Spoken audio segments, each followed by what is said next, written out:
Welcome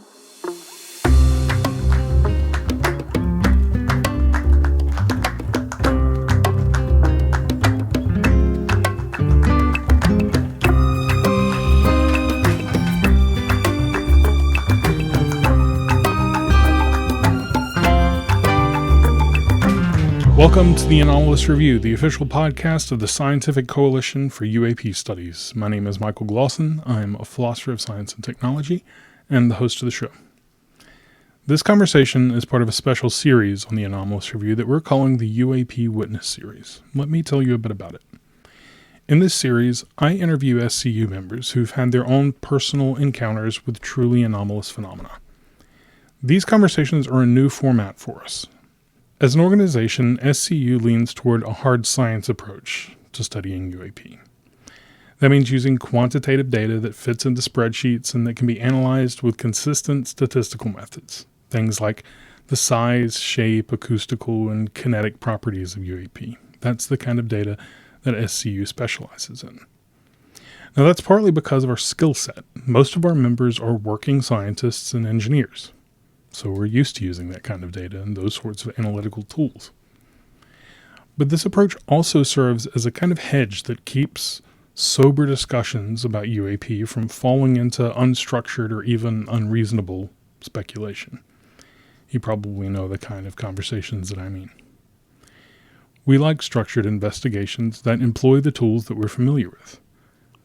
But it would be a mistake to think that we at SCU focus on the hard data points simply because we think that that's all there is to these phenomena. Every one of those data points, after all, comes from an encounter that was deeply and uniquely personal. And these encounters are far richer, stranger, and more complex than the numbers in a spreadsheet might ever suggest.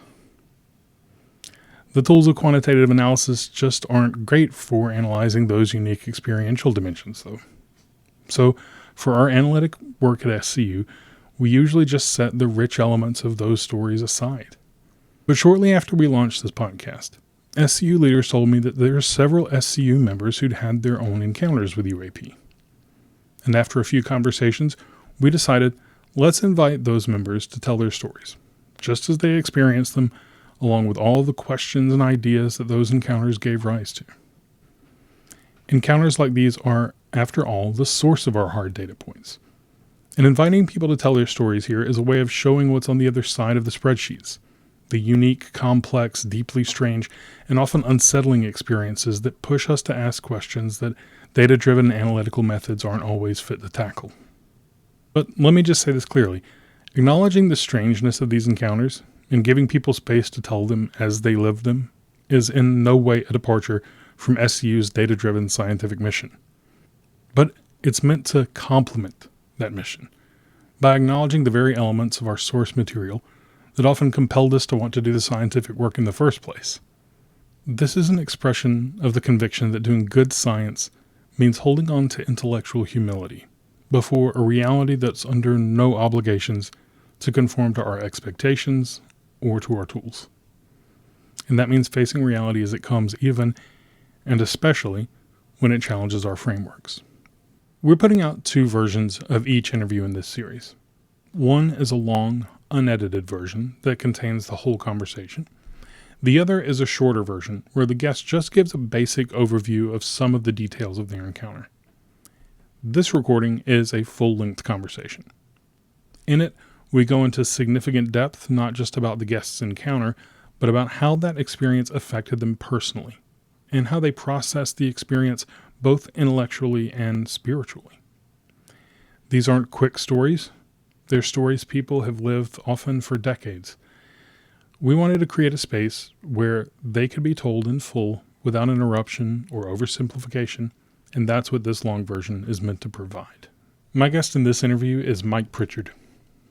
Mike started his career in robotics and artificial intelligence by solving cutting-edge problems for NASA and the Department of Defense. He did everything from using ultra-wideband radar to detect mines, to navigating GPS-denied environments, and applying machine learning in lots of interesting and novel ways to solve problems that he probably can't always talk about. He's helped launch engineering teams from scratch. He's supported clean tech and AI startups, And he was part of a team that secured a $700 million venture fund at one point.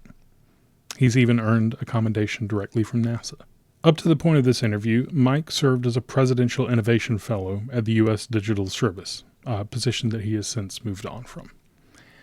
I found Mike to be one of the most open and reflective guests that I've had on this show, and I really enjoyed talking to him, so I think you will really enjoy this conversation.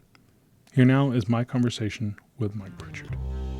Do you want to just give me a rundown of like who you are and what you do and what your background is and whether it has any relevance to this subject at all, or if you're just a professional who also joined SCU? Yeah, no, sure. So yeah, my background is very mixed. I I have a background actually in AI and robotics. So I started out my career like as a contractor for NASA, and that's how I ended up moving to the States, a long time ago. I've done a lot of work in robotics. So I have a mishmash background of electrical engineering and computer science. Hmm. And as part of my work, I've done a lot of work in what we call UAVs back then. It's a lot of platform integration, working with radars, lots of different sensor technology. So I've had a lot of exposure to doing interesting things in the electromagnetic spectrum, stuff like that. Um, then I got into startups. I got startup bugs. I spent a lot of my career in startups of varying sizes. I've been through IPOs. I've been through sales. Being involved in selling companies to private equity. So kind of been through the ringer. Um, and then right now, that work strangely led me to the government. So I ended up getting into a couple of interesting programs in the government that are geared towards trying to bring private sector knowledge into the government to kind of help drive innovation within the government. Long before the current stuff's going on. So yeah, so I've been in and out of government, and then probably like four years total in the government at a pretty high level. So right now I'm in what's called the senior executive service. Hmm.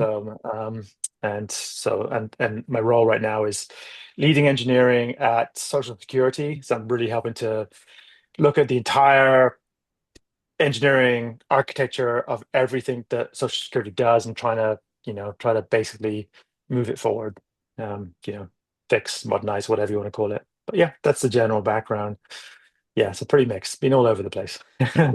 What's your academic background? So you studied engineering, Yeah, electrical engineering?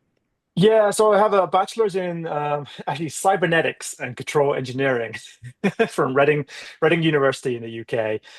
Cybernetics and control engineering is actually electrical engineering, computer science with a focus on information theory and mobile robotics. Actually, was my interest. And then from there, I did a master's in artificial intelligence at Edinburgh University. And that's what led me to my work at US. Yeah, so Did you yeah, come straight to the US or? yeah. No, actually no, I did not. I did a year. I worked for British Aerospace in London, and then I came to the US. Classic story. I met a girl and followed her back to the US, and yeah, before I knew it, yeah, it's working for NASA. I mean, who can't turn that down? So yeah, it So was are you in amazing. Colorado? Is that remember what I remember? So I started out in DC, and then I took a stint. Actually, spent 4 years in Colorado, um, working for a defense company out there in Colorado Springs. Then moved back to the DC area. My wife's from the DC area, so yeah. So did you have any interest in this subject prior to an experience in it?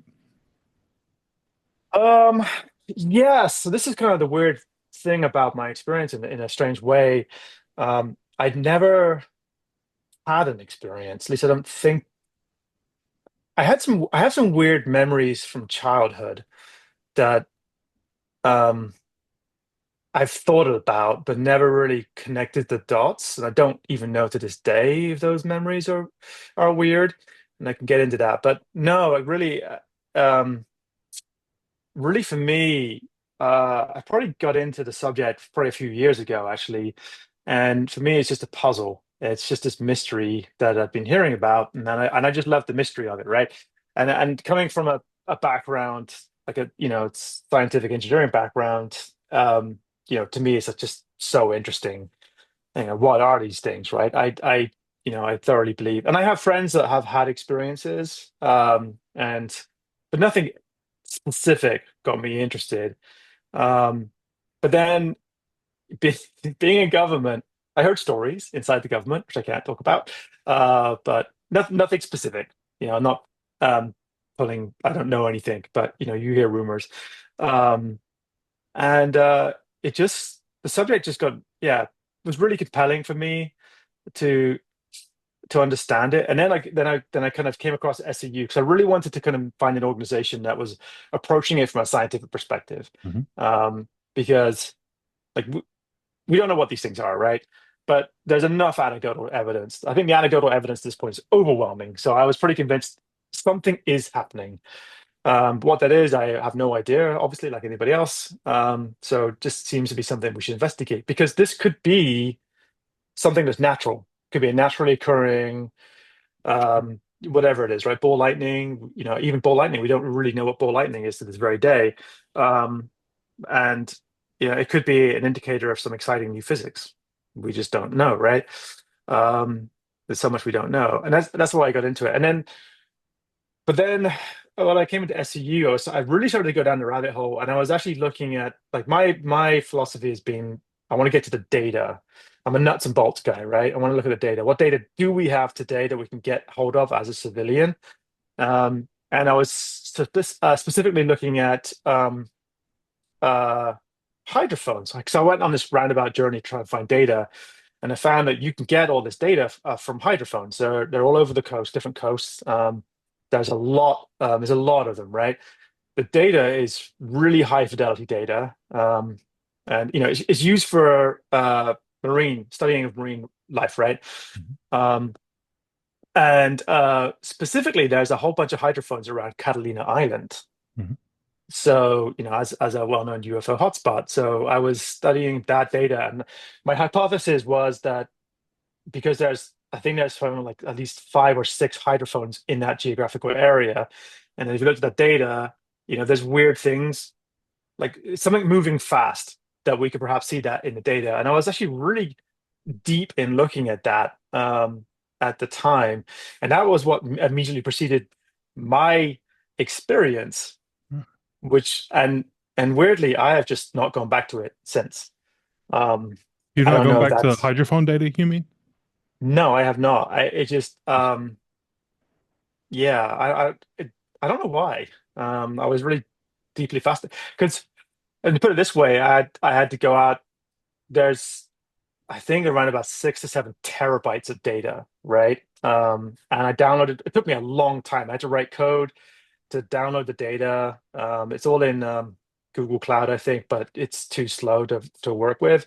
So I had to download all the data. I had to buy some SSD like hard drives. I put some money towards this, and I just stopped. I'd done some preliminary studying of the data to see if there's anything interesting there, and I think there might be, but it's and for anyone who's ever looked at this data, it's really noisy. Like it's Hmm. trying to find something in an acoustic environment like that is horrendous. But weirdly, going back to my master's degree in AI, I actually was a big fan of biomimetics, I guess. And I actually did my thesis was in bat echolocation. Weirdly, because we were trying to reverse engineer bat echolocation for applications in robotics. Mhm. And but Biomimetics, just for people who might not know, is the application of biological principles to engineering design or something like that, right? Is that? Exactly, yeah.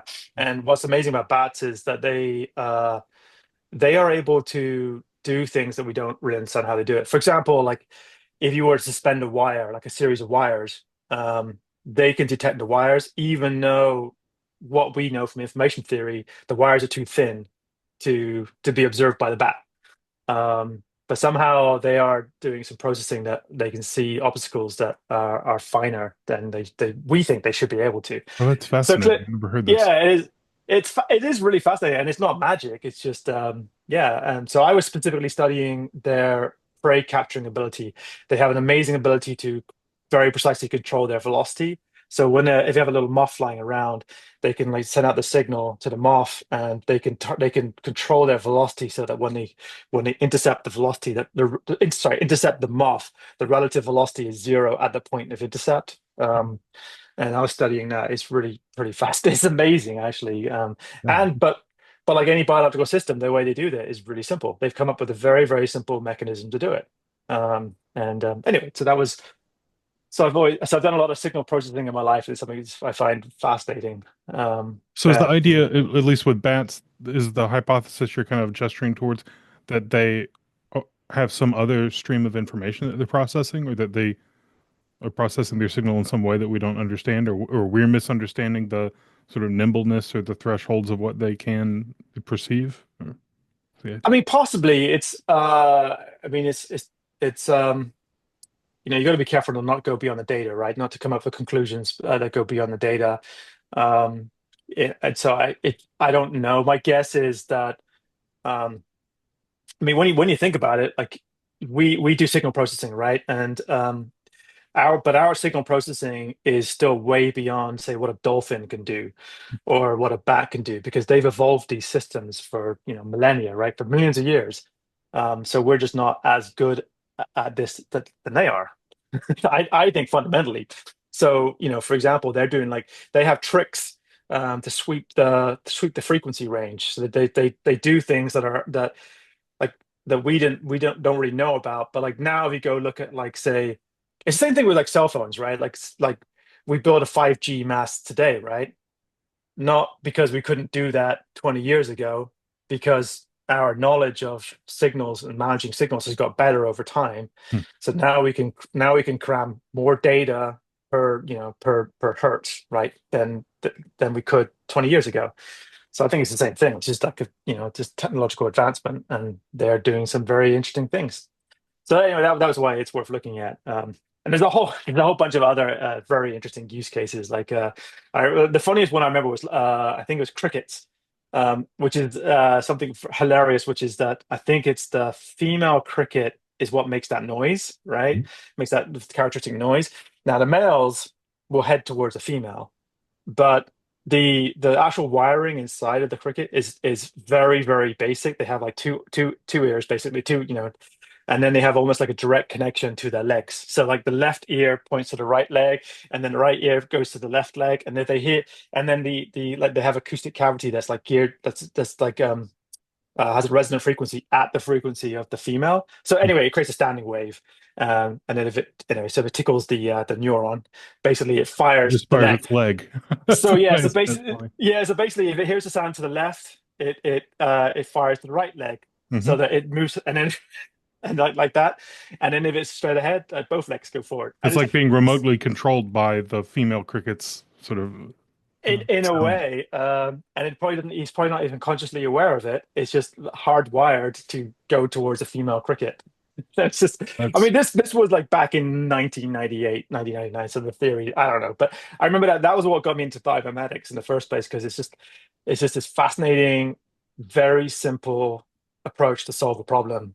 That's just super fascinating. Yeah, and it leads to this complicated behavior that would seem more complicated than it really is. But yeah. sure, yeah.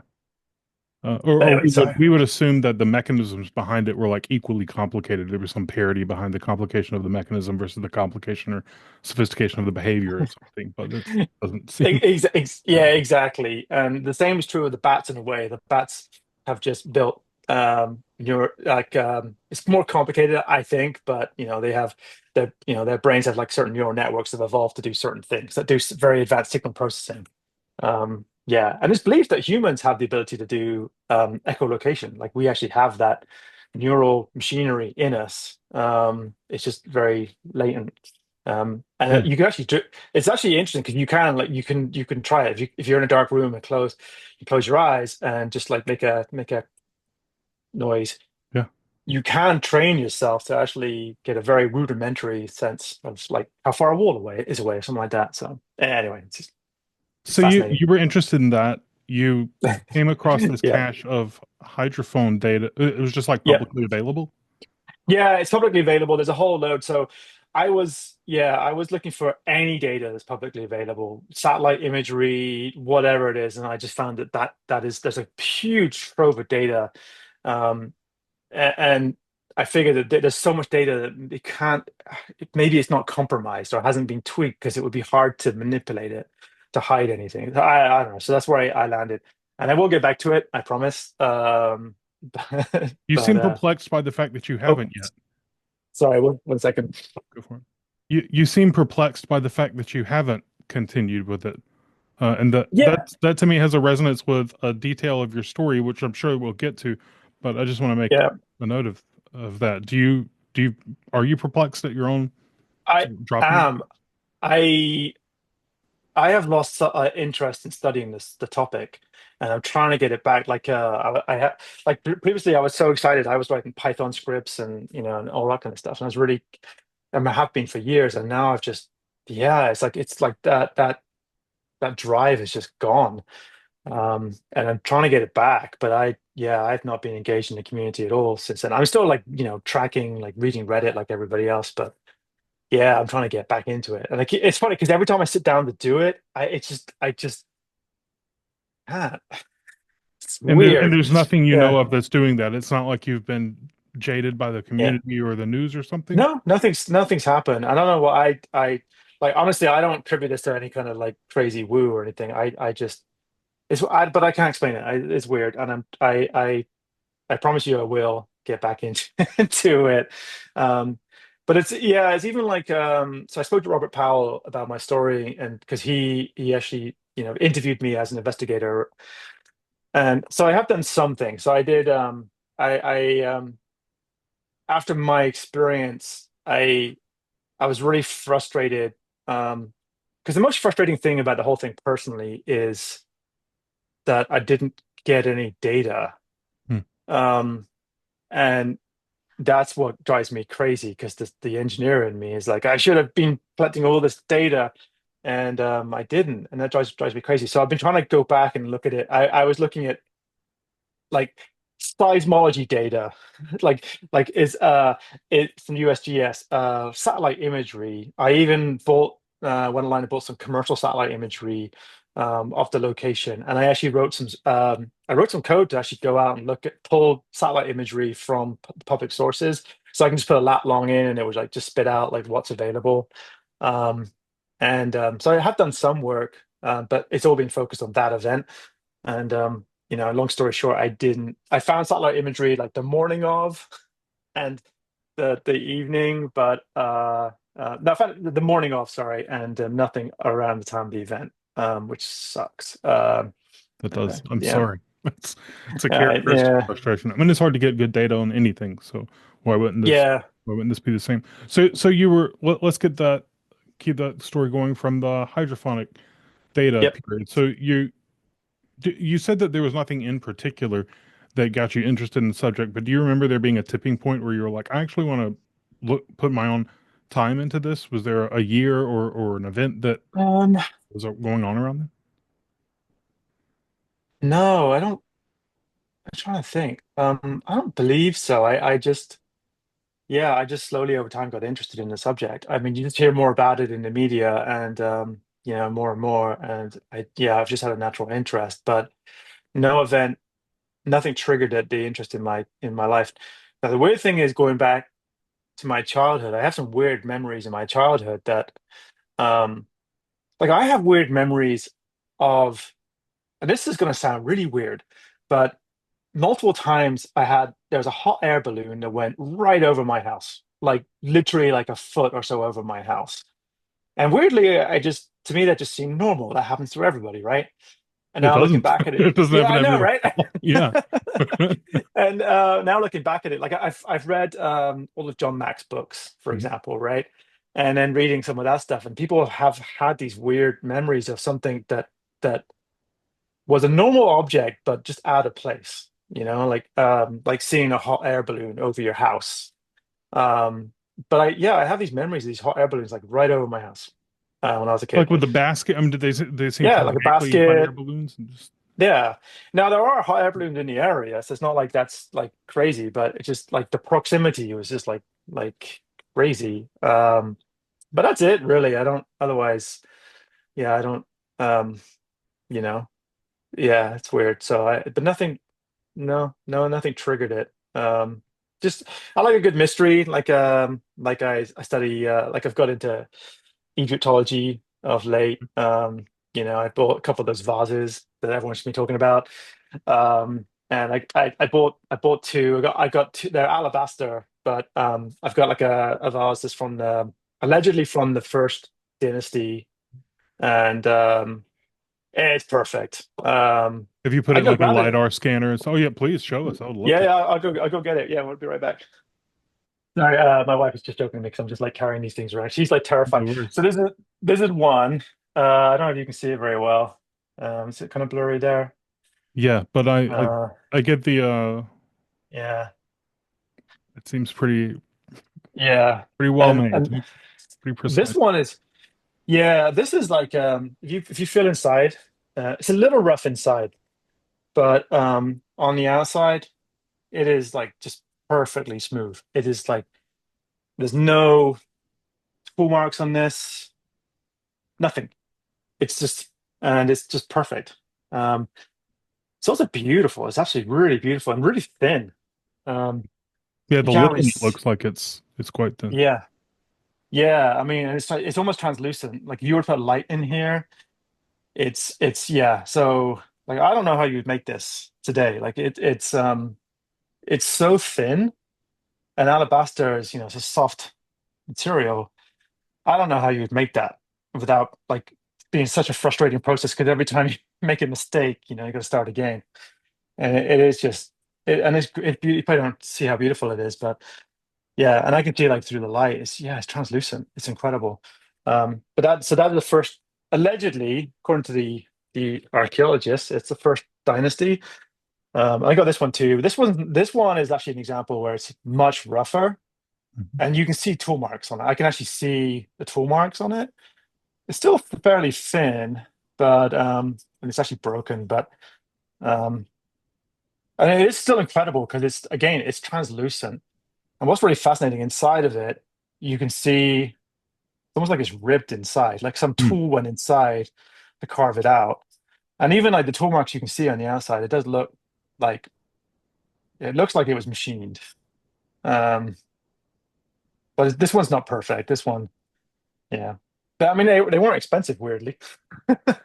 Um, but so officially, the official report is they are 5,000 years old, both of those. And do you find it just totally implausible that like our Yeah. technological history of Egypt is right or something? Do you have a an idea that you're kind of working towards in your head about what may be the truth about the historical, technology situation? Yeah, I mean it's I don't know. I mean, so recently I went to the Met Museum Hmm. with my kids, and the Met Museum has tons of these in it. And but what's in the actual the atrium, they actually have one of the a statue, and it's made of diorite, I think. And it's massive. It's the size of a small car, right? And it's this beautiful, absolutely beautiful. It's of a Egyptian sat in a chair, the classic. And you look at it, I took a picture of it. It is perfectly symmetric. It Yeah, is like you cannot, and it is flawless. It's like a no CAD machine. model or Yeah, something. Yeah, they're almost like annoyingly, yeah, like almost kind of like corny looking, and they're so symmetrical. Like they lack character yeah. or something. Yeah. Right. They do because it's like real humans are not symmetric like that. And then you can see the crude Egyptian hieroglyphics that have been carved into it, which are clearly much cruder. You can see the tool marks, but on the statue itself, there's no tool mark, nothing. The right angles are perfect. And but it's more than that. Some of the angles are impossible. Like there's like overhangs, and you can see like the muscles, and you can see the veins in the muscles. It's like it's an amazing piece of work. That's diorite. I mean, that's like harder than steel. Like how I mean, it blows my mind. Like I don't think aliens did it. But but then there's no explanation. Like there Sure. is zero explanation for that. And like even this the sorry, I should say the vase that I have. like I don't know. I mean, I'm sure we could do that today. We could make that today, but I mean, I bought that for a few $100, right? Weirdly. I think if you actually manufacture that, it's probably gonna cost you thousands of bucks. Like to manufacture something like that, like a material like that to be so thin, um, it's pretty clear to me that there's lost technology. Yes. There's no way. And it's like the pyramids themselves. It's like to me, as an engineer, it just looks like a machine. It's a machine. I there's nothing, there's no decoration inside of it, there's no carvings, there's no nothing. Nothing was found inside of them. Yeah, it's a machine. So to me, it's deeply fascinating. I think my guess is that as we start to look at the Sahara, we're going to find more and more things. Um, you know, it, but I love, this is the thing, I love these kind of mysteries, right? It's like clearly it's a mystery, and it kind of bugs me that the mainstream doesn't take it seriously when the hard data, forget about the conclusions, but look at the hard data, it just doesn't make sense. Um, like the like that statue I was just talking about. I don't know how you would make that today.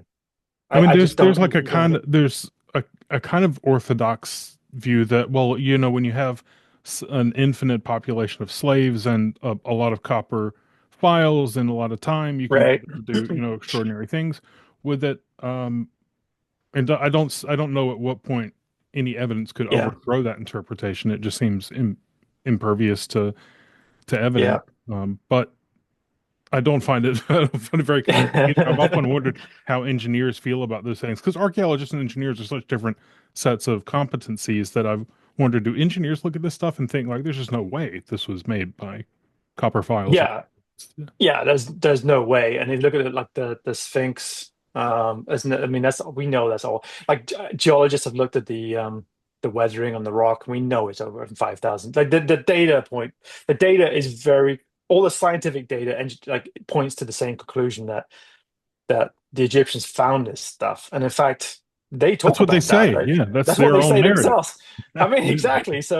So like we choose to ignore what they themselves said, and also the overwhelming data that we have. I think the official record is the Great Pyramid was built in something like 20, 30 years. Hmm, Um, which when you do the math is like the number of bricks, the number of blocks in it, it's just there's no way. You take a cathedral, how long a cathedral took us to build, like hundreds of years. sure. It's yeah, it's like yeah, it would take them a long time. But I love also the megalithic, the sites that we have, like the blocks that fit, that fit together perfectly. And like to me, there's clearly this giant mystery that's just forgotten. And maybe it all connects, maybe it's all connected. But when you think about a civilization that, like, if you look at what the data is telling you, the data is telling you that a civilization existed because they found 60,000 of these vases, right? That are just mind-bogglingly perfect. Um, that's an absurd number to find. Yeah, they were just cranking 60. them out at like an enormous, factory Yeah. kind of production. Yeah, just the economics of that. Like clearly that wasn't like some guy spending 20 years on each one of them. It just doesn't, the math doesn't add up. The math doesn't math, as my kids would say. So to me, the evidence all points to the fact that there was a much older civilization that did exist and possibly had a footprint all around the world that's just gone. And we have no record of them except for these like megalithic structures they've left behind from Peru to China to Japan to Egypt, that you know is at least 12,000 years old, if not probably more. Um, and and yeah, and we have there's no data. And I almost feel like the mainstream archaeology is trying to almost hide this fact, right? Like we there's so much, like we have maps that show the South Pole on the maps before we knew about it. And there's a lot of data that point to hints at this forgotten chapter in human history. Um, but maybe all these things are connected, because a society that can make had technology um advanced enough to make a statue in pyrite. that's as symmetrical as we know they are, like down to like, you know, a fraction of the width of a human hair in perfection, right? Um, like we can't do that. So where did they go? Like if there was a cataclysm, maybe they left and came back.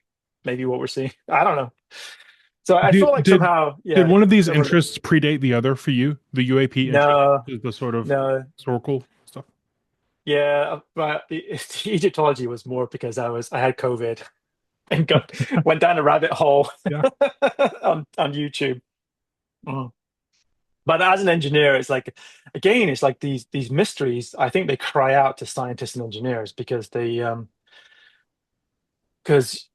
also because of my startup background, right? Because I'm looking at this almost as a startup guy and thinking like, well, crap. I mean, look at this thing. How was this made? And if you go with the assumption that okay, this was made by a machine, let's just say that's my hypothesis, right? I Sure. don't know if that's true or not, right? But let's say this was made by a machine. Now, if I were to make that machine, what would it what would I even start with, right? And given how like I mean, if you can't really tell this, but this is perfect. This is perfect, and you got like giant crystals in the material. So the material is not an homogeneous material, and it is just perfect. So I don't even think you could do this with like a titanium bit. Like I feel like this would have to be something we haven't thought about. So maybe it's like an ultrasonic tool bit, or Mm. maybe it's I don't know, laser. Who the hell knows, right? But that makes you think like going through that thought exercise. Even if I'm totally wrong, it could lead me to I don't know making a very interesting invention, right? Because there are in the oil industry, by the way, there are drill bits that use ultrasonics. They use ultrasonics to create little tiny bubbles, and they're collapsing. Yeah, Yeah, like so cavitation. cavitation, yeah, super cavitation. There's like welding that uses ultrasonics too, and Yeah, polishing all sorts of things. So yeah. So it's not like so. I think by going down that thought exercise, like, well, if I was to build the pyramids, how would I do it? It's I think it's worth doing it. And approach the UFO subject the same way. The way I'm thinking about it is, how would we do that? Um, and that may be the point. That may be the whole hmm. point of the whole situation. But anyway, but yeah. No, So I have a similar sort of way of thinking. I mean, as a philosopher of technology, I think in terms of technological systems. And if I look at that base, yeah, I think, okay, well, what would I need to make that base? But then also, what would I need to make the thing that made that? And that's a really good point. what Yeah, infrastructure do you need? Like, do you need a power grid? If you're working with yeah, ultrasonics, like what powers it, and how do you get yeah, whatever power source you need for that? Is it like hydro? Can you like hydroelectrically power ultrasonic? Is that kind of a mismatch of technological systems yeah, or something, or it builds out, but you can only build out so far before you're just totally speculating. But I'm attracted to these yeah, sorts of questions. So you had all those interests. You got COVID. You went down this rabbit hole, and I guess these yeah, interests yeah. intensify. When did you have a personal encounter with this? So yeah, so it was March of last year, and so me and my son, who's 14, we went skiing. We went out to I used to live in Colorado, as I mentioned, and we went out to Breckenridge. We like to go out every couple of years. My wife and my daughter decided to stay back and not come with us, so it's just a boys' trip, right? So we skied in Breckenridge for a week, and we had a great time. And then I thought, okay, the last day we're going to drive to where I used to live. I'm going to show my son, okay, where I used to live. I used to live on Pikes Peak. Mhm. It's a town called Manitou Springs. So I was like, I'll drive you there. And there's a wolf sanctuary there, so we're going to go see that, and we'll have a good time. So so we got up early and we're driving out of Breckenridge, and obviously not even thinking about this kind of stuff. And so as you drive out of Breckenridge, the first, you hit kind of a mountain pass, the first one you had to get over. So I'm heading, I guess which direction am I heading? I'm heading kind of south. So I'm not driving towards Denver down the interstate. I'm driving directly across the plains Mhm. because it's beautiful. So I'm driving up this mountain pass, and then, these are zigzags, right? They're like really tough switchbacks.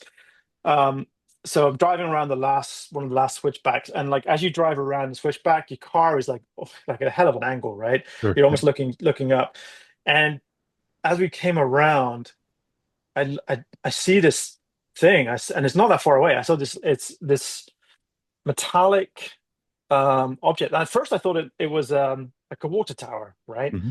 But I know because I've been there so many times. There's no interest. There's nothing built on top of this ridge that we're looking at, right? Nothing. There's nothing there at all.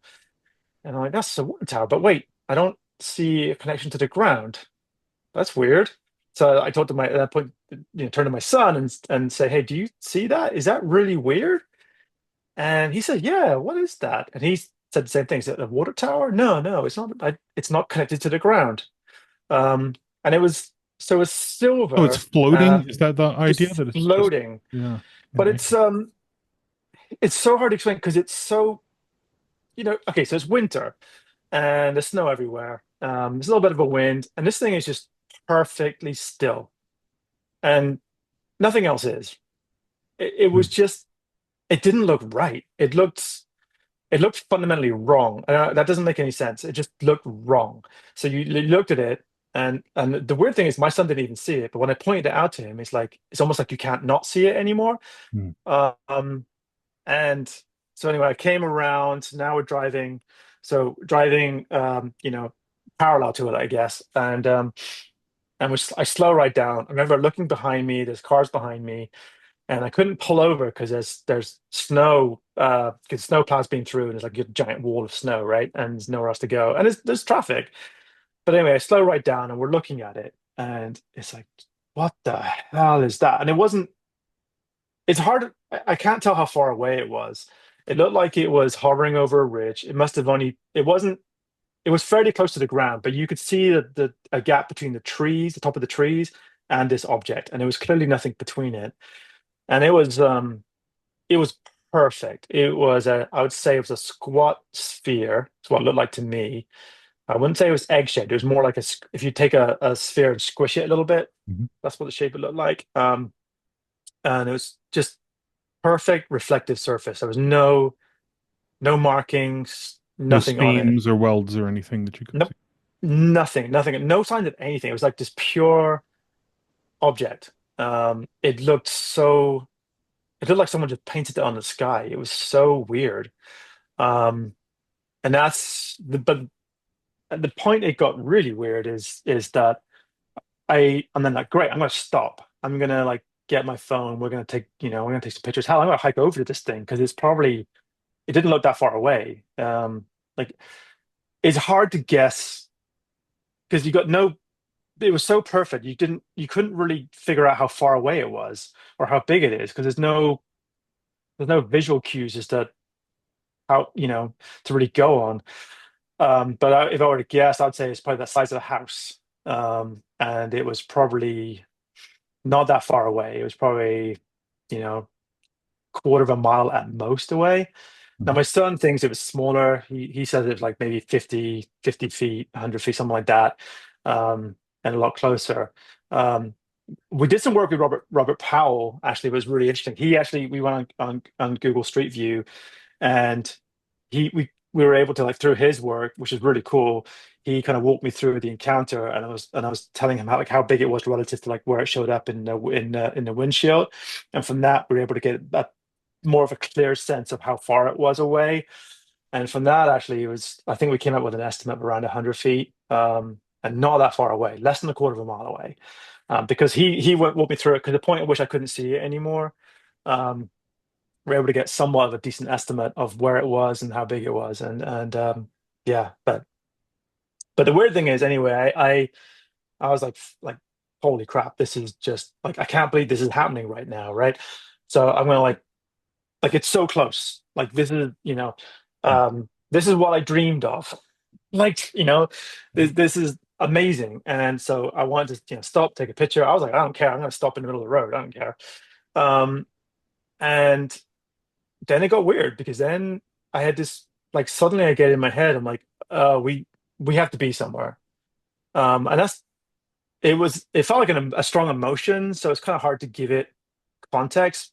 It wasn't fear, but it was a sense of like, it's almost like, you're late for a meeting. It was that kind of Like feeling. urgency or something. Yeah. Yeah, like I urgently had to be somewhere else. And it was a really powerful, compelling feeling. And my son had it too.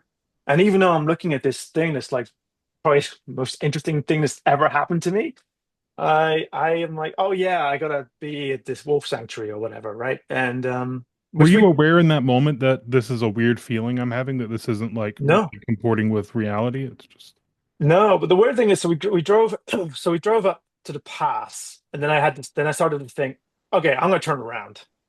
I'm gonna start turning around, and then the feeling came back. Um, and then it was just it was weird. I had this lingering feeling all day that something weird had happened to me. I can't explain it. Um it was a weird feeling. Like I just had this like feeling of dread or something. Like I mm, felt like something traumatic had happened to me. Um Even though I hadn't. But I had this weird feeling hanging over me all day, and I just felt like I'm just going to push it at the back of my mind. And I just forgot about it. Me and my son, we didn't talk about it. We flew home. We didn't talk about it. I didn't talk to my wife about it when I got back.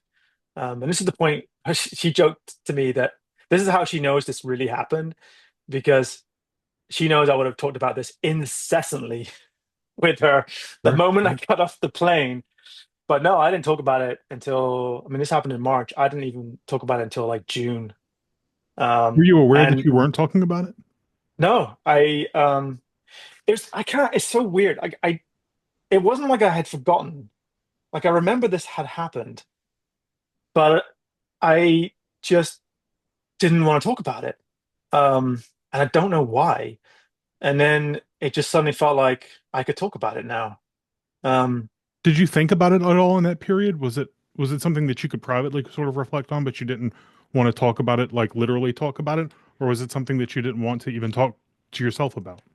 yeah, it felt like the latter. It felt like it's something I didn't want to acknowledge to myself. It had the feeling of something traumatic had happened to me, and I wanted to just not think about it.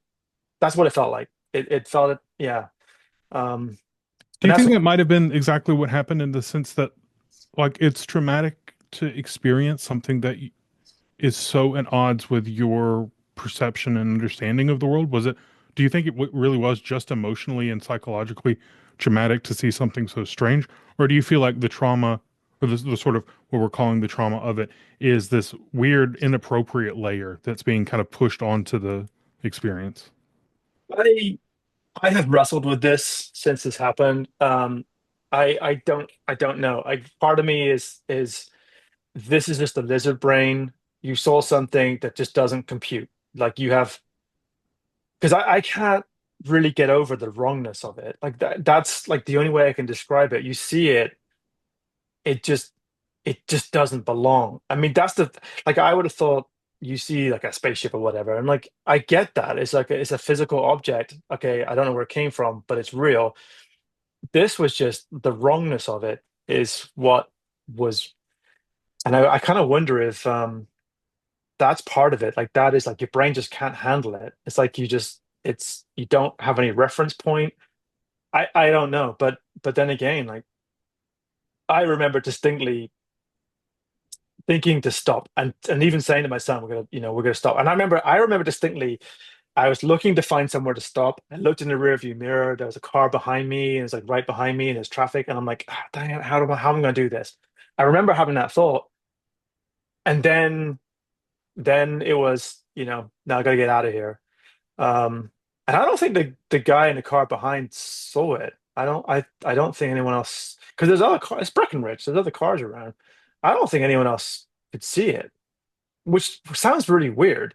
It's like even my son didn't, like, because bear in mind, like when we go around that switchback, the car is pointing up, right? We are looking right at it, and it's in our eyesight, and he didn't see it, and I saw it. But as soon as I pointed it out, it's like, yeah, it's obvious, and he couldn't not see it anymore. So I kind of wonder if it has made me think that some people just don't see it because it's so strange that you just don't see it, because our vision our brain, the way our brain put together what you see is complicated, right? Um, I Yeah, don't know. And there's this phenomenon called inattentive blindness or something, where if yep, you yeah, stick something in a person's field of visual experience and maybe other fields of experience too, that if it's just so acontextual and doesn't compute right, your brain just kind of ignores it because it doesn't seem relevant. It's like a relevance yeah. filter that's kind of filtering things out. Um, but something I guess cued you in to see this. When you say that it felt so wrong, do you does its wrongness just consist in its physical appearance, or was there some other dimension of or aspect of it that seemed wrong to you that isn't just reducible to the fact that it was like really shiny and didn't have seams and was floating in the air or something? Yeah, I don't know. That's it. It's I think part of it is the stillness of it. Part of it is you're in a landscape that's moving. There wasn't much wind. There was hardly any wind, and it was a perfect day, by the way. Blue skies, sun was out, the visibility was great. Um, it it just was it was so stationary that it was almost like it was glued to the sky. Like if you imagine if you had a balloon or like if we made a drone or something like that, there's always that little bit of motion. This thing was like, no, it was like stationary, like it was all, it just looked weird. And then yeah, just the shape of it, not the shape, sorry, the perfectness of it was the other weird thing. It was just, and perfect's a kind of weird word to use. But it wasn't just that it was seamless or no markings, but it was like, Like geometrically perfect or something? yeah, it was like I thought. I mean, since I guess the block lifted from my head, I was able to think about it more clearly. Like it's imprinted in my head. I can see it. I can see it. I close my eyes. I can see it. Um, I think what I was looking at was a field effect. I don't think I was looking at a physical object. I think was looking at the edge of a field. Is the only conclusion I can come to. And there wasn't any distortions around it. It was like an object, it looked like a physical object, and there's no distortions around it at all, right? So, that to me is kind of weird because you can imagine it's like some kind of weird space-time disruption. Like it's like they're bending space around it, Hmm. right? There's no disruptions because I'm looking for stuff like that. That's what's so weird about it. It's like, no, this is just like a like a metallic, near sphere, just right there, not And we're moving calling at it all. metallic because it was reflective, right? That's the only Yeah, realist true. thing. Yeah. Did it have And a, these did were, it seem to have a clear boundary? Like it had a surface? yep, Could you notice like parallax against the sky behind it or whatever was yep, behind it? no. And I'm not even like looking back at it, I'm not even sure if it was reflective, more than because it because of the shape of it, you couldn't see a clear reflection coming back. So I think it was reflective, but it could also have been like distortions. Like you imagine like a cloaking field, right? Maybe you're bending light around you and you get this weird effect. But there was a clear line between the object and its surroundings. Like there was a very clear like object, not object. There was no weird, yeah. So it was odd for sure. That's Um, interesting. So I guess if you could, I mean, if you could like change the refractive index of the atmosphere in a very specific, yeah, you know, uh, segment of the atmosphere, you could get some effect like that or something. Do you have other speculations about what sort of field effect it might be? I mean, you know yeah. more about this than most people. I mean, I don't know. I thought a lot about it, and I think if you were bending light, like to do it to that level of perfection, I think it's possible. You could do it, but the amount of energy that you'd need to do it would be insane. Um, so yeah, I mean, because what I could have been looking at was a cloaking device. Like what I'm looking at is it's trying to cloak, and it's just for whatever reason I can see it and other people can't. But another thought I had too was when you think about a wormhole, people always think of a wormhole as a disk in It'd be space. a But when you sphere, actually, really. Yeah. but it'd be a sphere, right? Yeah. So the other thing I thought was maybe I'm looking at a wormhole. The one part of a wormhole. It could have been something natural. It could have been a naturally occurring event. I had no idea. But um, But that so I, doesn't seem but like it would explain the weird cognitive effect that it had on you. I mean, I guess we are really positing that there was some psychological effect that this experience or this thing had on you, right? Yeah. Yeah, I don't, it's hard. I, I have a hard time with this. I really do. Because like I said before, I'm a, nuts and bolts guy, and I have a really hard time with this because I didn't believe in the woo. I didn't think I wanted to believe in the woo, and it's hard to get past that now because I think it's that feeling of trauma. Trauma is the wrong word. That's too strong of a word. Um, but I came away thinking this was not a good experience. And my son didn't open up about this for a while, right? And one of the things he told me was he didn't want me going out looking for these things anymore because he's afraid of them. Hmm. Um, and I definitely came away feeling like this wasn't a good experience. This wasn't like a, yay, this was that they were telling me to go away, right? They wanted me away, and this is how they did it. Now I can imagine that, like, could you build a device, like Havana syndrome type of effect, where I could beam something into your head to kind of tickle part of your brain to make you behave a certain way? Yes, I think you could. It would take amazing accuracy and whatever, but I think to make someone feel like a primal, like fear response or something like that, I believe that might be possible with a machine, right? Sure. Yeah. I mean, So it sounds plausible. I mean, there are effects like ultrasound seems to have this yeah, effect on people. yeah, It just makes you feel bad or like scared, and you're not really sure why. yeah. So that's my sense of it, particularly reading the literature too. Like, if the object I'm looking at, like it's either a physical metal object that's hovering somehow, right? That would probably take a lot of energy. Um, if it's some kind of field effect, if it's they're generating some kind of field, maybe it's electromagnetic field or doing something that gives you this look of a bubble that could you make an electromagnetic field where light bounces off of it?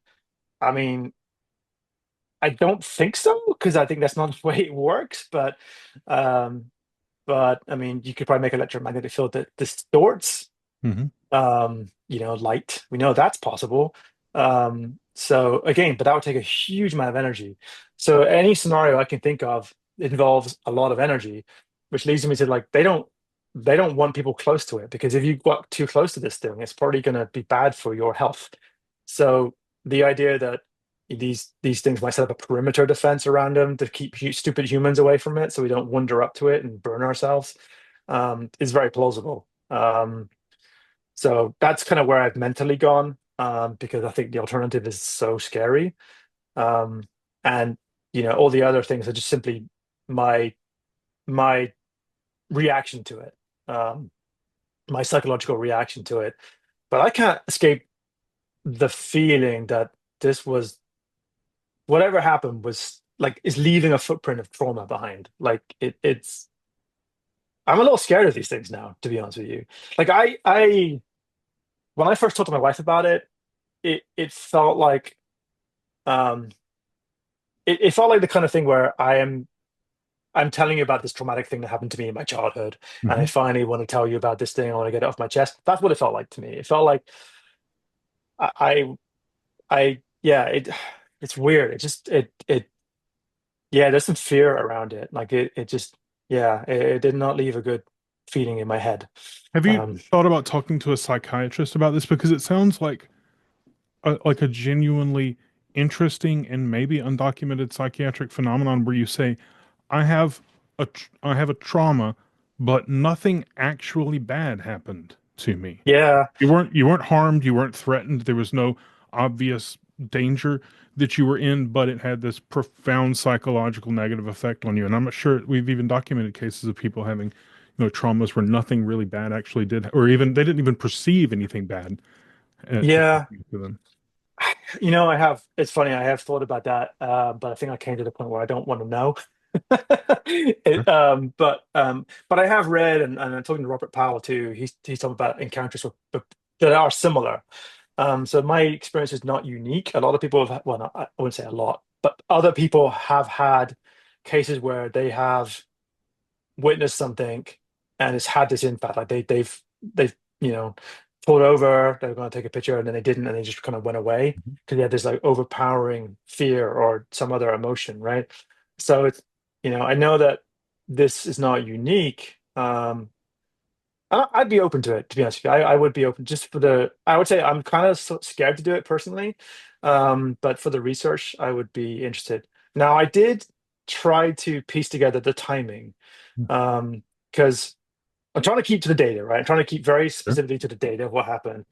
And something I didn't put in my actual report, but I did talk to Robert Powell about this. Was okay. So the weird thing is that I remember, like I said, when I tried to pull over and stop, there was cars behind me. I distinctly remember that. I remember it was like a Ford Bronco or something like that behind me. Now, when I got to the other side of the pass, there was no traffic behind me. I don't remember there being any traffic. Hmm. And there's nowhere to pull over between there because the pass, there's a parking lot at the pass, but it's blocked by the snow and the snow plows. So now I don't know if that's true or not. Sorry, that's my. I don't know how true that actually is because it's like it's like I can't prove that. And but so I went back and looked at like I bought gas on the way out of Breckenridge, so I'm like, okay, trying to piece this together, right? We got up early, and I know we went to the wolf sanctuary next, which was super cool, and I got pictures that are time stamped. So and I know how long it would take to get between those two places, and maybe that's plus or minus an hour, there.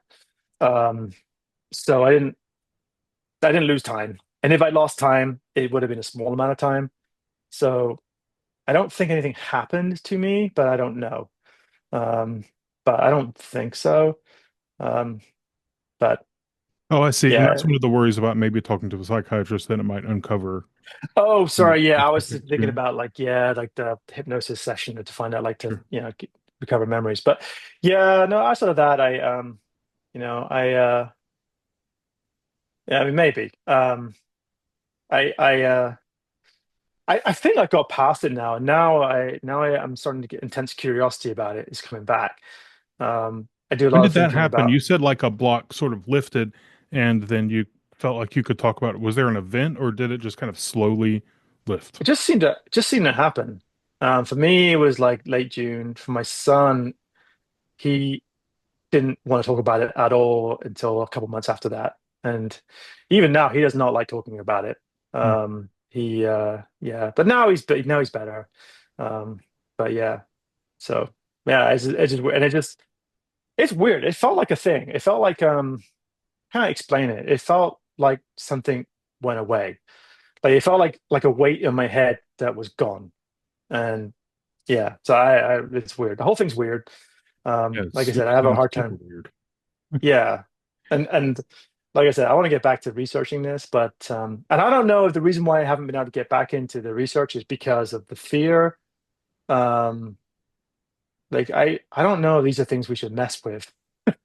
I don't, it's I don't know, but that's stupid. That's stupid. We should totally study these things. Um, but anyway, so yeah, it's So, okay, so it's let's get this timeline straight. So you have the experience. You when did you talk to Robert? Did you report this to like New Fork or something? And was that yeah, before or after this block lifted? yeah. After I talked to my wife, I reported it to New. I wrote because after I spoke to her, I thought to myself, I'm gonna have to write this down. I'm gonna document this just to myself. I'm gonna write down everything I can remember, just because I want to get straight. I mean, I've had car accidents before, and I do the same thing. Like Mhm. I try to document everything. So I didn't do that until afterwards, and I think I spoke to Robert like I don't know, like wasn't too long ago, maybe a month or so ago. I can't remember. Um, so now I can talk about it freely. I don't feel any weirdness about talking about it. But yeah, but June, I definitely remember it was June and like late June was when I talked to my wife about it. And but when I had that conversation with her, it was emotional. It wasn't like I'm talking to you now. It was like I need to tell you about this thing that happened, and I haven't talked to you about it. And it was a weird thing. I don't know how. Like I can't. I don't know. I need help processing this event. It was kind of yeah. What, So how did she respond to that? she has a background in psychology. So she the the thing that struck her was, I mean, she believed me, but the thing that really struck her was me not telling her straight away. Um, and then she talked to my son, and he talked to her as well about it. But um, although, like I said, he wasn't comfortable talking about it at that point. He was very much like just confirming it. But yeah, it was. But she believed it because of that weird. Because you probably get the impression I talk a lot. um, I'm a talker, so that's very out of character for me, to not talk about something big that happened. So Yeah, it certainly yeah, seems more worrying that you wouldn't have told your wife about something that was emotionally yeah, significant It- for you. yeah, I can't explain it. It's just weird. Yeah, Do you think do you think that if I'm still trying to understand like the nature of the I don't want to call it repression, but the sort of block that was on yeah. your mind at a certain point. So if if in the interim between when this event happened and before you say the block lifted, if someone had asked you point blank, have you had a kind of weird traumatic experience that you're not talking to yourself or anybody else about? Would you have been able to know the answer was yes? It's an interesting question. I don't know. Because it's weird. It's not like I didn't remember it. It was more like I was repressing it. So I think my answer would be to them is no, not because I don't believe, not because that's the truth. I would have told them no because I don't want to talk about it. Oh, Would you have, would have just I, lied to him. Yeah. I would just lie to them. Yeah. But you would have Um, known that you were lying. You would have yes, known I exactly think what you were talking, what you were repressing. I think so. But I mean, it never came up because it's not something someone asked you like, "Hey, did you see a UFO on your ski trip?" Yeah, no, but um, you didn't even, you yeah. don't remember having moments where you're like, God, why am I not talking to anybody about this? Like, why is this thing that happened No, coming out? it was weird. Yeah, it was. The best way is like a weight. Um, it's I've not had a traumatic thing really. I mean, I've had like bad things happen, but nothing like I would say is crazy traumatic. So it's really hard for me to have a reference frame. Mm-hmm. But I would imagine that, and thinking about it like I have, right? I would imagine this is like something that is something really bad, something very traumatic had happened to you, right? And you just haven't been able to process it yet. Um, you might just want to push it to the back of your mind, and just not choose not to think about it, and choose not to just, yeah. That was kind of, think what it that's kind of what it felt like to me. Like I knew it had happened. I just hadn't I think I needed time to process it. I I guess, think. yeah, that gets to the heart of what I was wondering. Did you know that it had happened? Yeah, Was it a memory issue too, or was it just a kind of like emotionally not ready to do this? Yeah, because I'm it's burned into my memory. Yeah. just from the number of people I've talked to for this show and personally who've had strange experiences, I'm struck by the like profound psychological and existential effects that these Yeah. experiences have on people. And they don't always seem like in your case, they don't seem the effect doesn't seem proportionate or of a kind with the experience most of the time. Yeah. It's so Yeah. outsized relative to what people experience that that strikes me. And I felt like I should have been psychologically prepared for it because I've been researching this topic. I would say I was probably at 95%, 90% belief in that these things are real, not sure yet, but pretty much there. I've seen read tons of witness reports, seen tons of pictures, and yeah, I was not prepared at all. For when and that's the thing that really gets me. I'm angry at myself. I am actually very angry at myself because I'm like like I I'm a dork, right? So I have like a little pocket spectrum analyzer, right? So and I have, I my daughter is like, she went through a phase where she was big into ghosts, and so we had like I have a because I still dabble in electronics. I have like a field reader, stuff like that. So I carry these things around with me a lot. So because I don't know, so it's just fun. And yeah, that's why it just bugs me. I'm like, I should have taken data. Because I think these days the video data is pointless. And they have AI, but I just didn't. I wasn't ready for this psychologically, and now I'm just angry at myself that I didn't take did nothing.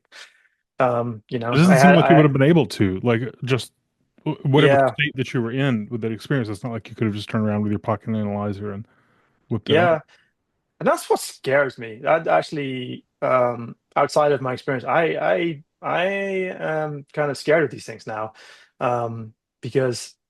I mean, okay, I can say like where I'm at mentally from a data perspective. I know what I saw, right? I don't care if people believe me or not. I don't. I mean, I don't care. I'm not in it for that. But I know like what I saw was very real. Like now I'm at 100%. Like these things are very real. Um, and I don't know why they're here. I don't even know what it is. Now, the psychological effect, I still to this day don't know if it's real or not. I don't know if that was something like like a reaction to what I saw, Mhm. like the lizard brain trying to process it, or whether that was a real thing. I mean, I lean towards that was a real thing because it's just the data is telling me that this seemed more than because I'm not a super emotional guy.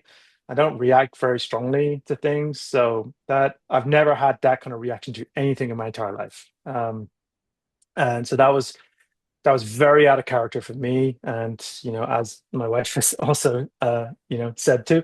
But so that leads me to the conclusion that whatever these things are, they do have the ability to manipulate us. Um, You said and that you that's were like scary. allergic to you were averse to the woo aspects of it. Where Yeah. are you now? And like, how do you define woo in the way that you say that you're still Yeah. not part of that way of thinking? It's an interesting question. I since then, like I said, I haven't really got back into looking analyzing data, and I will, and I think I'm getting circling back to that. I mean, as an aside, I did wonder if I had this encounter happened Because you because were I was looking into it, yeah. yeah, I have had that thought because I was really deep into that, right? So I felt like I need to get back to it just in case there's something interesting in that data. I don't know. That's the whole crazy thing. But yeah, now like I look at the woo differently for sure. I don't. It's not like I didn't believe people before because I feel like you have this corpus of people, and this is a common theme you hear time and time again, and you just can't believe all these people are lying, right? There's something's going on, right? Um, but I discounted some of it, or think it's probably still technological in nature. Hmm. Um, but now I still think it's technological in nature. Um, but I wonder about the intention behind it. Um, I like my personal encounter. I think because you got to bear in mind this thing is in Breckenridge, right? It's not like this is out in the boondocks, right? Thousands of people should have seen this, and I went to Newfork, looked at reports, and nobody else reported this. Nobody else reported that. There was a report a couple of days after, I think, that was in Colorado Springs of something that was very similar to what I saw, and that's it. So this thing either was only there for a fraction of a second, or was only visible for a fraction of a second, or just most people don't see it. Um, and that makes you think, well, if there's a way for them to manipulate us, maybe that's part of it. Maybe they can just make us not see them. Or who knows, right? But the intention seems to be to hide, right? Not be observed. Um, like it's hard to get past that, and that could be for a lot of reasons, but it's just I think the knowledge that you can be so easily manipulated kind of pisses you off, right? And that Yeah. I feel angry about that. I feel I put a lot of thought into like what could the mechanism be, and how do you defend yourself against it? Um, because maybe this is like literally you need to wear a tinfoil hat, Sure. right? Yeah. Is this the electromagnetic effect, or is it something deeper? And and again, I feel like we need to be researching this, like taking this very seriously, right? Um, if because there's so many stories of people being manipulated, data being manipulated, that there's something's going on. And I don't think you can use a scientific method to study a thing that is actively trying to not be studied, Yeah. That- right? That's one of the Um, glitches in the scientific method. It presumes that everything that can be yeah, studied is passive and not responsive to being studied, but that might not yeah, be the case. yeah, exactly. But yeah, When so you when you hypothesize about what these things are, where does your mind kind of naturally go? well, before I saw it, I just assumed, okay, like just do the math, right? The probability of an alien civilization visiting us is very high. You know, maybe not like we need to like today, very low, but like in the grand scheme of things, we've been discovered, right? Like our star type is a very uncommon star type, right? You can look at the metal line, you know that this is a star system that has a high metal content, probably has rocky worlds, right? Like we just know this from the work we've done, Yeah. and someone who's much more advanced, they know we're here, probably within a 100 light year bubble, easily, if not, not more. So probability wise, they're here, or they've been here at some point, if they exist. But I thought, okay, what I would see would be like classic sci-fi trope. We'd see like a spaceship, and I can understand that spaceship with little creatures that come out from another planet. To me, that doesn't seem like I would have ontological shock about that because, like, sure, that's just let's just hope they're friendly. Um, what I saw is so far beyond that that I don't know. It's kind of undone a lot of what I thought, um, and in a way that still makes sense because any technology, as they say, any technology sufficiently advanced will look like magic to us, and that's probably the case here. But it like just when I'm thinking about how would I make that, like I can in how Puthoff has said this, like it may not be that our physics can't explain it, it's just our engineering can't explain. Like we don't like the physics. We can't explain this with physics, right? It's plausible that we could build something like that, but our engineering is way, way, way, way behind. There's no way we could really build it. But what I saw, I don't know what it was. I can't even tell you if this was a metallic. Was this a spaceship or was it some kind of weird bubble or something? I don't know. It kind of blew my mind. I you're looking at something and you don't know what it is.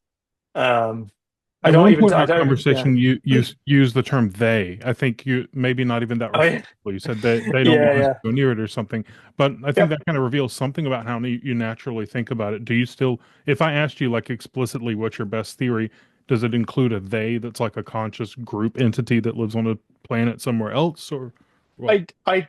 Yeah. I mean, it's definitely extrapolating from the data for sure. But yeah, I think when you throw everything together with the mental effects, with what I'm seeing, it's hard not to imagine that's technological. That is technology that is way beyond us, but it's technological. Um, so there has to be a they in my, to be honest, like it's. I don't know how else you can explain it. It's too precise to be natural. Um, and yeah, no, it was mine. Someone made that. What it is hard to imagine. But could be looking at distortion in space-time. I could have been looking at a metal object. And if it was metal, the ability to make something so perfect is just blows your mind. Like the technology to do that. I mean, imagine how hard it is to build a metal sphere and keep it clean, right? Sure. Yeah. Like you fly around for a little bit, it's gonna get dirty. This thing was not dirty. It was like, it probably came out of the factory looking like that. It was gleaming perfect. No windows, no nothing on it. It's hard to explain.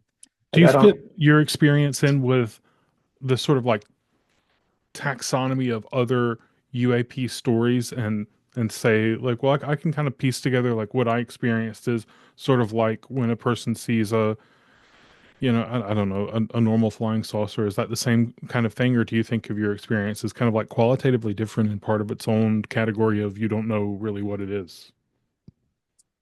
It is different. Yeah, it's not what I expected. From what I've read from the lore, It's like you see disc-shaped objects, but they're very obviously physical objects, right? They are like this is a craft. Maybe Lockheed made it, maybe aliens made it, but it's a craft, identifiably a thing, an object. Um, and then black triangles, and the plasma, the balls, right? Plasma ball, whatever the hell they are. Yeah, this is different. I have not read or seen any reports like what I saw. It was different than anything that I've ever read about or knew Yeah, about. but I can imagine that if a non-engineer had seen it, person with like no physics interests at all, they would have just said it. I saw a metal round Sure. thing and it just You looked know, weird. Like not everybody yeah, has the conceptual vocabulary to say, well, it looked weird in this qualitative way that our physics maybe can't explain or something. yeah. No, that's a good point. I had never thought about that. I mean, I put it in the category of like I had like metal spheres. People keep seeing metal spheres. I've seen video of the metal. I'm sure you've seen video of these metallic spheres. The weird thing about those videos is those metallic spheres, they don't look as perfect as this did. Hmm. They have kind of a almost like a grayish like hint. They look Yeah, like like metal. They look very much like metal. Yeah. yeah. I don't doubt The, it when I'm looking at it that it's a metal thing. Whereas you sound like that metal uh, is sort of the best approximation of the description you can give. yeah, I mean, it would if it was metal, it'd be so highly polished that because even if we were to create an object that wasn't it's not perfectly spherical, right? If we were to create that, there'd be some kind of weird blemishes Mhm. or some kind of like if you look at a big mirror, you see like weird artifacts where like the mirror's not perfectly flat, so you get this. I know you know what I mean. It's like it's Yeah. nothing like that. It was like yeah, it was just perfect. Um, yeah, weird. So I've not. But like you said, I'm sure. I mean, I'm sure other people have seen similar. I mean, like I said, there was a report that was similar, but in the report, it was described as a metallic sphere. Hmm. And they saw lights. I think it was in Colorado Springs, and I think they said they saw lights. I didn't see any lights, but my incident was in the middle of the day, like morning. So yeah, Have you had any subsequent experiences, or even if they weren't nope, of a no. qualitative same? Yeah. I was kind of dreading and also kind of hoping I would, because I'm like, I'm ready. I am Okay. ready for you now. I'm gonna like I got I don't know how I'm gonna fight off the mental effects, but I feel like I'm ready. But no, nothing since, not that I'm aware of. Yeah, and I've been yeah, I'm One hoping. question I like to ask people, and it seems sort of far afield, but Yeah. the more I get into this, the less I think it's far afield. Is do you have any sort of spiritual practice? Are you a religious or spiritual person? Um I'm not, but I think I am slightly spiritual. Like I do, I used to be I grew up Christian and I still have a lingering faith, I guess. Mhm. But I think it's over time that's morphed more into a sense of like there is a higher level of something. I just don't know what it is. Um, so yeah, a little bit, but I've been, yeah, I find it interesting that I talk to a lot of nuts and bolts people, or people who would say they're nuts and bolts people, and are explicitly known as that. And I would have assumed that they're all just in this headspace of these are technological objects. We're going to figure out how they're engineered and what physics principles lie behind them and who's doing it, and that's just the end of it. But there's some people who are in this space who that's the work that they do explicitly. But then when I talk to them privately, they're like, "Oh yeah, I see spirits all the time," and uh, yeah, um, or they situate these technological phenomena within a larger framework of, I guess, what we would call spirituality, even if that's kind of yeah. a lame term for it. Uh, do you try to theorize about these beyond the sort of engineering and physics stuff? Interestingly, since my encounter, I've thought a lot about consciousness, um, and because I think it. So this is probably going a bit too interact. Anyway, I'll take a step back. I thought to myself, okay, if I were to make a machine to have this impact on someone, like I'm trying to, maybe I'd beam a microwave at someone or radio wave at someone's head, tickle that little part of your brain. But then I'm like, I'm in a metal box, I'm in a car, Hmm. right? Um, like yeah, there's windows, but like my car is in relative motion compared to the siding. And then also, like I said in my report, like I got to the pass and I couldn't see this thing anymore, and that's where I wanted to turn around, and then I had that feeling happen again. So then I think to myself, well, maybe this is not done through RF means. They're not using some kind of radio frequency. Maybe it's like some kind of like weird quantum effect, which then got me down this rabbit hole of like consciousness. And because there is growing evidence that there are quantum effects in the human brain, right? Sure, Roger Pedrose's work on this seems Y- very e- compelling. Yeah. exactly. And then you read so much about remote viewing Hmm. and other things like that. And it's the data is definitely very not conclusive, but there is some there's definitely hints that there is something there. Um, and what that there is subjective, but it definitely has made me think a lot more about consciousness and whether there's something akin to like a consciousness field or something like that where you can tap into it. Because you have that feeling where someone's watching you and you turn around and there really is someone watching you. Sure, yeah. Obviously, all the times when you do that and there's no one watching you, you forget about. Um, but that has got me down a rabbit hole thinking about that because I thinking also about how you defend yourself against this as well. Because like I'm like part of that, I want to get ready for this the next time if it ever happens again. Um, and I forget where it was, but I have read there have been some attempts to, particularly remote viewing, to think about how you block this, right? Sure. How do you defend against it? And I don't think anyone's ever come up with anything. They've done experiments where people have been in like a Faraday cage. Um, which is kind of hinting that whatever, if there is something there, it is not electromagnetic in nature, Hmm. um, perhaps. And then, so I don't know, that leads you down all kinds of rabbit holes. Because when you think about quantum mechanics, like the world that we perceive is definitely not the reality. Oh, sure, yeah. Like it's a construct, yeah, our brain is constructing this reality. So yeah, no, it definitely has made me think a lot about that. And when you read like particularly like John Mack and the the work that he did and all of the encounters people talk about, there was a theme in there of mental manipulation, right?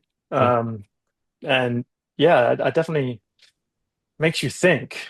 And then when you tie that back in with like some real world things like Havana syndrome, stuff like that, I can't help but think there's a link there. And I don't think like Havana syndrome is clearly a thing, right? We know that there's effects on people that we can see in MRI scan. As far as I know, there's never been a definitive answer as to what's going on there. I don't buy the line that this was done by Russia or whatever. It's but you imagine how hard that is to do that. There's like I know there's cases of Havana syndrome where there's someone's had something happen to them, and they can even go back and say it probably happened at this time, but they were in a room or whatever with a bunch of other people that Sure. had no effect at all. So, but imagine like how would you target someone in a building that you can't see? Like it's can't even imagine that. That's yeah. I think there's a lot going on there that we don't know about or we're not being told about. I don't know. It must be simultaneously, I mean, for you, I know that it is for me, simultaneously really frustrating and also really thrilling to feel like you're seated in front of this array of mysteries that you sense there's some connection, like our Yeah, our theory of like how Egyptians manufactured their buildings doesn't seem right, and our ideas about how consciousness works seem like they're kind of half-assed and not yeah, put together super well. yeah, yeah, And I'm not sure what these things have to do with each other, but it feels like on the back end somehow something connects with something. But then you don't want to seem like a crazy person or like you're just hypothesizing beyond the yeah, data. But exactly. there's Yeah, how do you do science without letting your gut kind of push you in certain directions or think? Y- yeah, no, exactly. And one of my pet hates is when someone says, extraordinary claims require extraordinary proof. It's like that is not in the scientific Oh, method yeah. anywhere. It's and I do it does bug me that at least in my mind, these mysteries are obviously mysteries, right? Why don't we take it seriously? I just I don't get it. And I think now, like looking back, I think probably a lot of paranormal is probably part of the same, it's all part of the same thing. And but we just don't study these things seriously. We don't take it seriously, and I don't know why. Like UFOs, why would we not?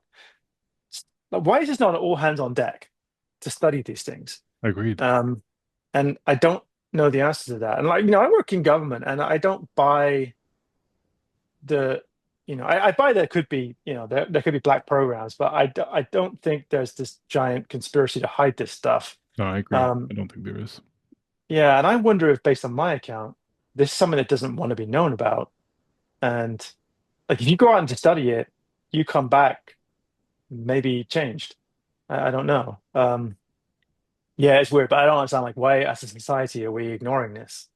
It seems to Why? me that there's like all these mundane reasons why. Like, first, it's hard to get Yeah. grants to study Yep. anything, and most of the people who do have an interest, who are like, I think this is fascinating, already have a research program, and they're not trying to derail their research program and start studying Yeah. UFOs. And that's a problem. There's all these like institutional incentives that keep us away from it, and there's also problems of how to do science about a thing that you don't even have a good Yeah. hypothesis about. That's there too, but it does. I agree. It doesn't seem to add up to a totally convincing explanation of why we're not like all just freaked out by this. Because I'm kind of freaked out. I Yeah. think it's the most interesting thing in the Yeah. world.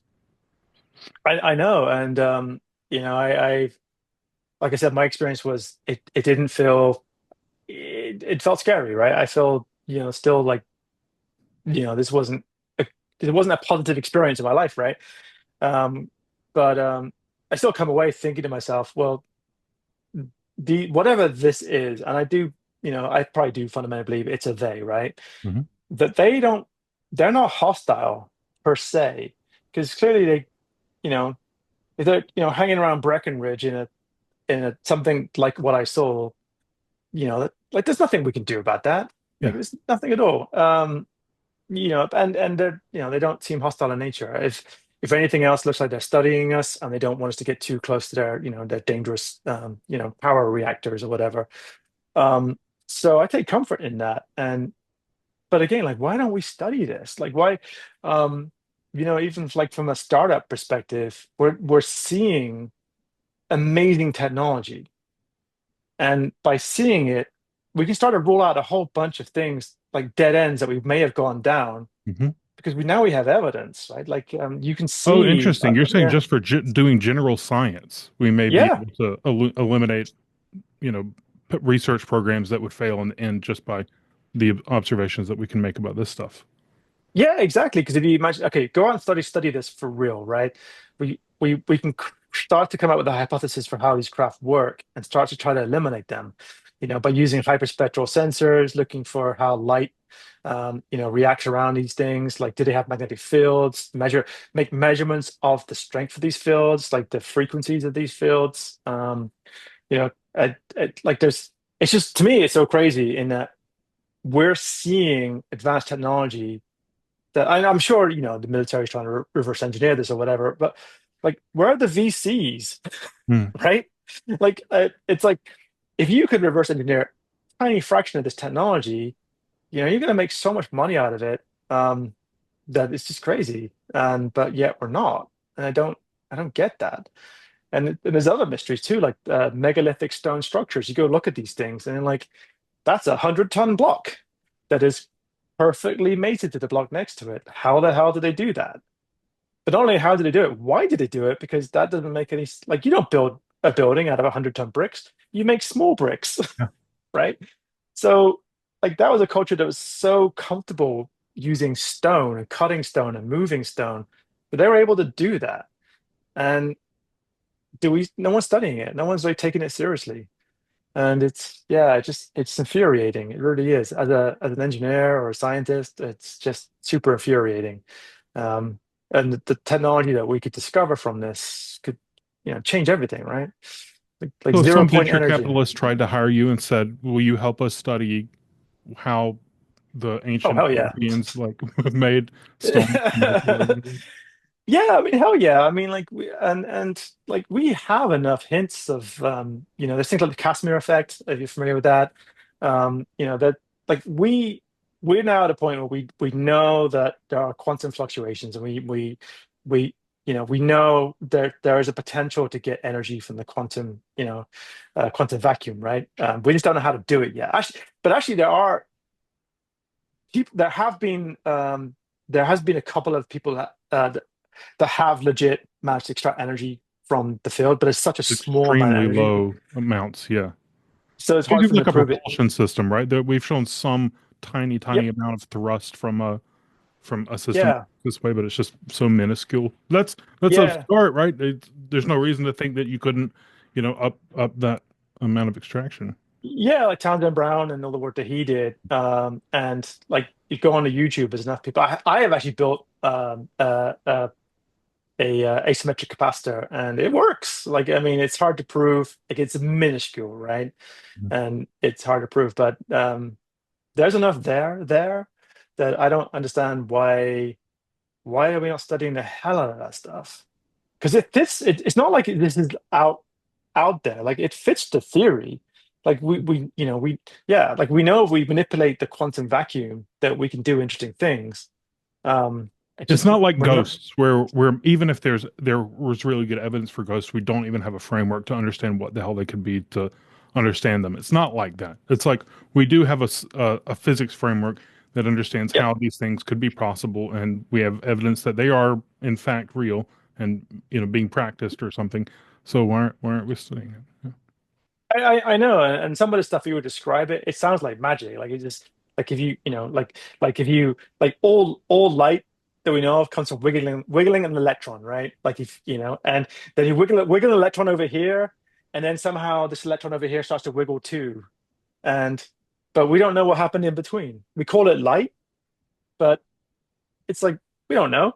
Not really. We have models. So yeah, there's so much to be discovered, and by seeing these things flying around, it just seems like maybe this is the whole point, to stimulate our thinking and to move us forward. I don't know, but yeah, but yeah, we're ignoring it, and I don't get, like, the New Jersey drones. Hmm.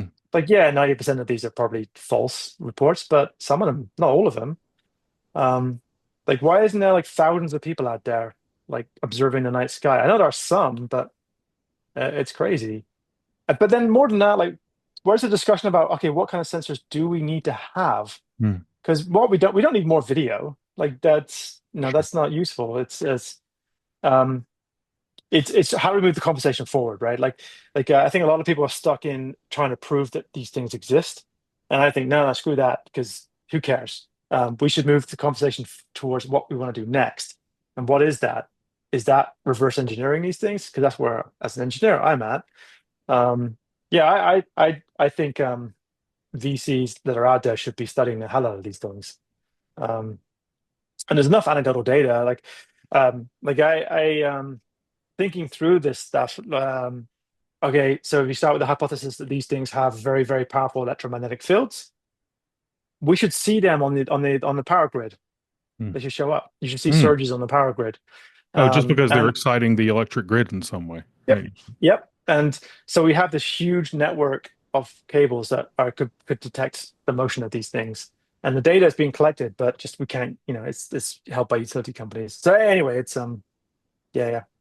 It's interesting. Is there anything else to your experience or things that you've been thinking about that you wanted to throw into the conversation before we wrap up? Um, I mean, I think there's so much, right? Again, it's like coming from a VC, coming from a startup background and also an engineering background. I just want, I would love personally to just to be involved in trying to make some practical technology out of this that we can use, and thinking about how do we do that. The answer is we need better data, so we just got to go and get it. Have you thought Um, about just starting your own, startup to do this? yeah, I have, and there's a bunch of people already doing it, and I feel like we're already a little bit fragmented, but I have thought about it. Maybe that's the next step. Because but I've been trying to think about it in terms of like what we already have, like using the power grids, pull data from the Mm. power grids, stuff like that. Yeah, and people are looking at infrasound too. Um, there are some weird things that happen in infrasound that might be worth looking at, stuff like that. That are relevant But to UAP? maybe, um, but yeah, we detect stuff on the infrasound that like what the hell is that? Um, so yeah, but what do you think about like if you're traveling at Mach 20 through the atmosphere, like maybe you don't disturb the atmosphere that much, but maybe a little bit. Mm. There's and we should be able to detect this stuff. So yeah, Well, this has been a fascinating conversation, Mike. Thank you for yeah. talking to us and for talking so personally about the dimensions of this. There's a lot of people who've had experiences who just want to talk about what we call the nuts and bolts dimensions of it. But I'm really grateful that you went beyond that. Well, thanks, and I really hope this helped other people too, because I didn't realize how powerful this is psychologically, and I think there's a lot of people out there that probably need help. This Yes. is a very profound effect on people. So yeah, so yeah, glad Well, to thank you help. for being here, man. And I look Uh, forward to talking to you again sometime. awesome. Thank you so much. I really appreciate it. Thanks a lot. Have a good night. The Anomalous Review is a project of the Scientific Coalition for UAP Studies. It's hosted and produced by me, Michael Glosson, and edited by Kelly Michelle. Our theme song was written and performed by Telma Crisanti. Communication and PR work is by Preston Dykes. Our advisory team includes Jennifer Roach, Robert Powell, Richard Hoffman, Joshua Pearson, and Larry Hancock. To find out more about SCU, check out explorescu.org.